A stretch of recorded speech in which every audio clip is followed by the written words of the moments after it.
Janda cantik ini setelah kehilangan suaminya. Lalu dia diincar preman. Jadi dia menemukan caranya sendiri. Jadi saya lari ke rumah sepupu Dai Suyen untuk meminjam peralatan. Dai Suyen, apakah Anda memiliki pemotong kaca di rumah? Pintu kaca rumah saya rusak. Oke, aku akan mengambilkannya untukmu. Jadi Dai Suyen membawa barang miliknya untuk membantu. Dai Suyen adalah orang yang jujur. Ketika dia masih hidup, suaminya sangat memperhatikannya. Sebelumnya, istri Dai Suyen pernah menikah dengan orang lain. Teman-teman menyarankan mereka untuk tetap bersama. Tuilan memandang pria di depannya.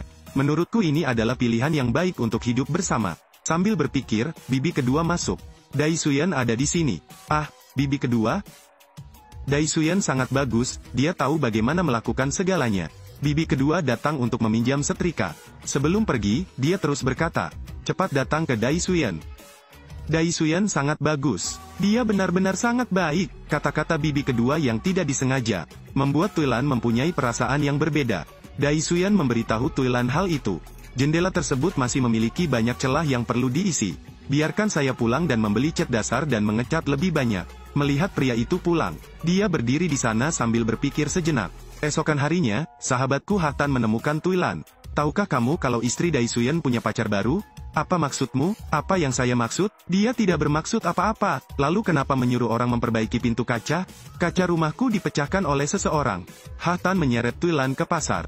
Bosan berjalan, Tuilan duduk untuk beristirahat. Hatan memegang pakaian itu untuk dilihat Tuilan. Hei Nona, apakah kamu belum membayar? Wow, itu sangat memalukan. Apa ini? Ini adalah perangkat peringatan. Kamu baru saja melewati batas itu. Jika terlalu banyak, ia akan menjerit. Ini sangat modern. Seseorang lewat dan memanggil. Tuilan belum pernah melihat yang seperti ini. Saya langsung bertanya di mana saya bisa membelinya. Karyawan itu memberitahunya, beli di pusat perbelanjaan. Jadi dia segera turun ke bawah. Kamu benar-benar baru saja mendapatkan ide ini. Siapa saya? Kembali ke rumah Tuilan, dia memasang alat peringatan. Di tengah malam, Tuilan terbangun, dia melihat keluar. Lalu saya melihat seseorang memanjat keluar. Keesokan harinya bangun, dia mengambil korek api, selipkan alarm di bawah tumpukan jagung. Lihatlah kotak korek api di tangan Anda. Tuilan mengira itu milik beberapa penjahat. Tuilan, apakah kamu baik-baik saja tadi malam? Tidak masalah, ada seseorang di rumahmu tadi malam kan? Itu mungkin saja, bisakah kamu melihat dengan jelas, siapa itu? Saya tidak melihat. Hari itu, Tuilan mendorong gerobak yang menjual buah pir. Saya dipersulit oleh beberapa bajingan. Tunggu sebentar, jangan membantu. Tuilan bisa melakukannya, dapat membawanya sendiri, tidak perlu bantuan, pergi. Bawalah sendiri, Fuong Tuilan. Tuilan menggunakan seluruh kekuatannya untuk membawanya. Tidak ada suami yang bisa membantu. Tidak bisakah kamu tahan? Mustahil. Hei, Fuong Tuilan tidak bisa melakukannya. Beberapa orang datang dalam jumlah besar. Saat itu, datanglah seorang laki-laki mendorong gerobak penjual buah pir. Melihat mereka menindas seorang wanita, segera pergi dan bawa keranjang pir ke atas. Atan, apa yang kamu lakukan? Hei, apa maksudmu? Mungkin Anda menyukai Fuong Tuilan. Tapi orang benar ini, telah memasuki hati janda Tuilan. Pagi-pagi sekali janda itu mendorong gerobaknya untuk menjual buah pir. Namun dipersulit oleh sekelompok preman. Fuong Tuilan bisa melakukannya. Dia bisa melakukannya sendiri. Lakukan sendiri. Jika Anda melakukannya sendiri, lakukan sendiri. Janda tangguh itu menggunakan seluruh kekuatannya. Tanpa bantuan suaminya, dia melakukannya sendiri. Tidak bisakah kamu tahan? Mustahil. Seorang pria melihat itu, segera bantu membawa keranjang buah pir ke atas. Namun Ton Fuong tidak senang. Hei, apa maksudmu? Bukannya aku menyukai Fuong Tuilan. Tapi Matan mendorongnya menjauh. Bawa keranjang ke atas timbangan. Melihat pria ini bantu aku, Tuilan sangat berterima kasih. Istri Matan telah meninggal bertahun-tahun. Saat ini tinggal bersama putranya. Ton Fuong berdiri di samping melihat itu. Lalu dia melirik Matan. Tuilan setelah menenangkan diri. Kemudian dia segera membantu bosnya menaruh buah pir itu di timbangan. Lihatlah pria pekerja keras ini. Dalam hati Tuilan timbul kekaguman. Setelah menjual buah pir, Tuilan pergi ke pasar untuk membeli makanan. Beli sayur-sayuran, beli daging, dan beli 2 botol wine. Kamu membeli banyak barang. Hari ini Matan membantu saya menjual pir. Saya ingin mengundangnya makan malam. Sesampainya di rumah, Tuilan memberitahu putrinya. Undanglah Tidong dan ketiga anak laki-laki itu ke rumahmu untuk makan malam. Ya. Paman, Tuyetlap, kenapa kamu datang? Paman, ibu menyuruhku pulang untuk makan malam sore ini. Mengapa kamu datang ke rumahku untuk makan? Ibu bilang kamu membantunya. Saya ingin mengucapkan terima kasih. Matan menolak. Sederhananya, tidak perlu mengundang saya makan malam. Tuyet Lap segera berlari pulang. Tuilan merasa sedikit kecewa saat melihat itu. Jadi saya meminta putri saya untuk membawakan saya anggur sebagai ucapan terima kasih. Bagaimana jika dia tidak mengambilnya? Jika kamu tidak mengambilnya, kalau begitu tinggalkan saja di halaman. Tuyet Lap mendengarkan ibunya. Setelah meletakkan anggurnya, dia lari. Matan segera membawa arak dan mengejarnya. Akibatnya, putrinya kembali dengan membawa anggur. Bukankah ibu menyuruhmu meletakkannya dan lari? Ngapa kamu membawanya kembali? Aku berlari tapi dia berlari lebih cepat dariku. Lari saja beberapa langkah dan kamu akan menangkapku. Dia bilang dia tidak akan menerimanya. Katakan padaku untuk membawanya kembali ke ibu. Hal ini membuatnya tertarik pada Matan. Kemudian Tuilan memberikan anggur kepada ayahnya. Sang ayah menyuruhnya mencari pasangan yang baik. Daisuyan tidak hanya memiliki karakter yang baik, tapi juga punya rumah dan mobil. Saat ini, Tuilan tersenyum lagi. Apa yang Anda tertawakan, ayah? Mungkin kamu tidak memikirkannya. Siapa yang membantuku menjual pir hari ini? Siapa? Matan. Siapa Matan? Matan berasal dari desa. Seseorang yang tidak pernah kuperhatikan. Berkata demikian, mataku pasti tumbuh di atas kepalaku. Hari itu, Tuyet Lap mengatakan dia tidak mau bersekolah. Tuilan bertanya mengapa dia tidak pergi. Ternyata teman sekelasnya bilang ayahnya sudah meninggal. Tuilan tidak ingin putrinya tahu. Si terus berbohong bahwa ayah keluar untuk mencari uang. Ayah sudah meninggal, aku tidak akan pergi ke sekolah lagi. Melihat putriku semakin memahami banyak hal, Tuilan memeluk putrinya, menghiburnya selama setengah hari sebelum dia menolak pergi ke sekolah. Namun saat Tuilan datang menjemput anaknya, putra Matan memberitahunya, Tuyet Lap sudah meminta izin sakit untuk pulang. Dia pergi ke rumah ibu mertuanya untuk mencari anaknya. Namun Tuyet Lap tidak datang ke sini. Keduanya berlari keluar untuk melihat. Daisuyan juga berlari mencarinya. Saat ini Tuyet Lap berada di sebelah jembatan. Matan melihat Tuyet Lap duduk di sana dan segera menghampirinya. Tuyet Lap, apa yang kamu lakukan sambil duduk di sini? Aku rindu ayahku. Matan menghiburnya dan berkata ayahnya ada di surga. Ayahku selalu mengawasiku. Jika ayah melihatku duduk di sini sedih, ayah juga akan sedih. Di bawah saran Matan, Tuyet Lap mengikutinya pulang. Tuilan tidak dapat menemukan putrinya. Sangat tidak sabar dan khawatir. Matan membawa gadis itu kembali ke rumah. Ibumu tidak akan membentakmu kan?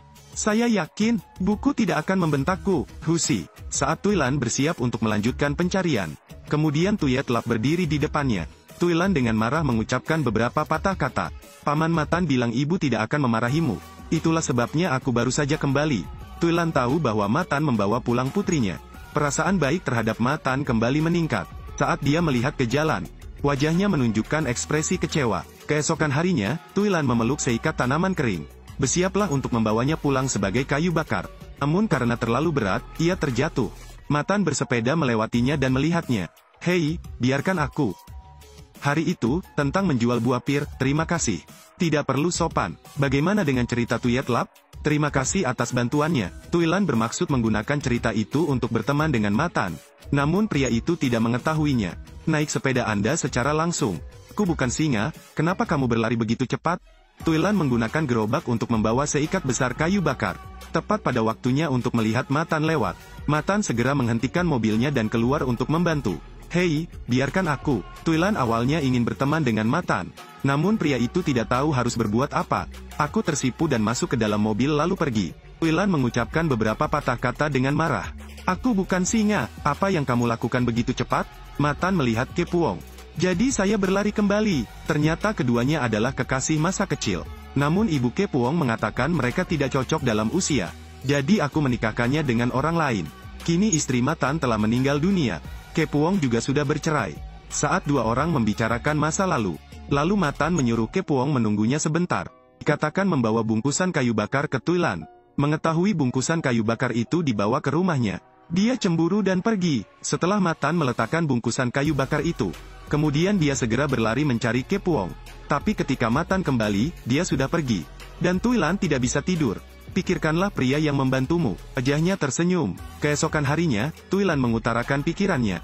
Ayahnya mengatakan istri pertamanya sakit dan menghabiskan seluruh uangnya di rumah.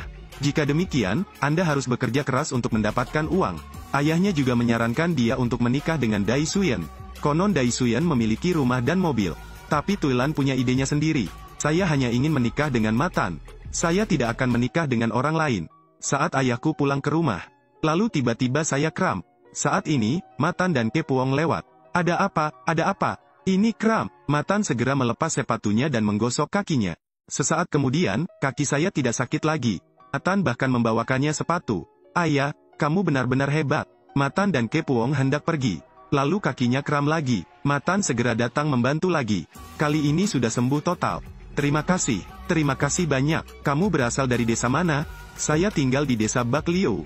Bak Liu. Jadi, apakah kamu kenal Tulan? Aku kenal dia. Ada apa? Hahaha, aku ayahnya. Kebetulan sekali, Pak. Siapa namamu? Matan. Begitu dia mendengar namanya, dia tercengang. Ternyata dia adalah orang yang diam-diam dicintai putriku. Melihat Matan dan gadis itu pergi, dia tidak bisa tidak berpikir. Orang yang aku suka, saya bertemu ayah saya hari ini. Saya juga melihat istrinya. Istrinya meninggal 2 tahun lalu. Jika itu bukan istrimu, kalau begitu itu kekasih. Dikatakan juga bahwa kelakuan Matan tidak baik. Sama sekali tidak menikah. Tuilan punya firasat buruk. Segera beritahu teman Anda tentang hal itu. Tapi, dia menyukai Matan. Jadi, apakah Matan menyukaimu? Saya tidak tahu. Kalau begitu aku tidak tahu bagaimana membantumu lagi. Jangan mempersulitku. Keesokan harinya, Tuilan pergi ke rumah Bibi Hong. Tanyakan tentang wanita yang dekat dengan Matan. Bibi Hong memberitahunya, nama orang itu adalah Kepuong, tetangga Matan. Lalu aku meminta bibiku untuk mencari Matan dan membicarakan tentang pernikahan. Jadi tidak dihitung sebagai orang ketiga. Nona, tidak masuk hitungan, itu bukan orang ketiga. Jadi, Bibi Hong, terima kasih. Apakah kamu menyukai Matan? Oke, tunggu saja kabar baik dari Bibi Hong. Seorang janda kesepian selama lebih dari setahun. Akhirnya, dia menunjukkan ekspresi malu-malu. Begitu saya keluar dari pintu, sahabat saya tertawa. Tuilan, Haktan. Apa yang kamu tertawakan? Senyummu membuatku malu.